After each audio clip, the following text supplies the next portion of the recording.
ഇന്ന് നമ്മൾ ചെയ്യുന്നത് ഈ ഒരു 3D എഫക്റ്റ് കിട്ടുന്ന ഈ ഒരു ഡിസൈനാണ്. എല്ലാവർക്കും ഈസി ആയിട്ട് ചെയ്തെടുക്കാൻ പറ്റുന്ന ഒരു അടിപൊളി ഫ്ലോറൽ ഡിസൈനാണിത്. ഇവിടെ മാർക്ക് ചെയ്യുന്നതിന് വേണ്ടിയിട്ട് അപ്സരയുടെ ഗ്ലാസ് മാർക്കിംഗ് പെൻസിലാണ് ഉപയോഗിച്ചിരിക്കുന്നത്.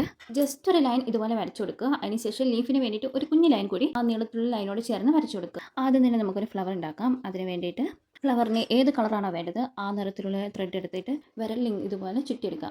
ഒരു 10-12 തവണ ഇതുപോലെ ചുറ്റിയെടുക്കുക. ചുറ്റിയെടുത്ത നൂലിൻ്റെ സെൻറ്റർ ഭാഗം ആ ഫ്ലവർ വരുന്നത് എവിടെയാണോ അവിടെയായിട്ട് ഇതുപോലെ വെച്ചിട്ട് ആ ചുറ്റിയെടുത്ത ആ അതേ കളർ ത്രെഡ് കൊണ്ട് തന്നെ നമുക്ക് അതിനെ അവിടെ ഉറപ്പിച്ച് വയ്ക്കാം.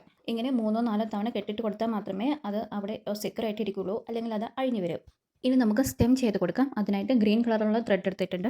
ആ ഫ്ലവർ ചെയ്യുന്ന ആ ഒരു ത്രെഡൊക്കെ എല്ലാം കൂടി ഒരുമിച്ച് ഒതുക്കി വെച്ചതിന് ശേഷം ഈ ഒരു ഗ്രീൻ കളർ ത്രെഡ് ഉപയോഗിച്ച് 5-6 തവണ ഇതുപോലെ ഒതുക്കി ചുറ്റി കൊടുക്കുക. ഇനി നമുക്കിതിൻ്റെ തണ്ട് ചെയ്തെടുക്കാം. അതിന് വേണ്ടിയിട്ട് ഈ തണ്ട് ചെയ്യുന്നത് ഇങ്ങനെ പിരിഞ്ഞ് പിരിഞ്ഞ് വരുന്ന രീതിയിൽ കയറിൻ്റെ ഒരു പിരി പോലെയാണ് ചെയ്തെടുക്കുന്നത്. ഈ ഒരു സ്റ്റിച്ചിന് സ്റ്റെം സ്റ്റിച്ച് എന്ന് പറയും.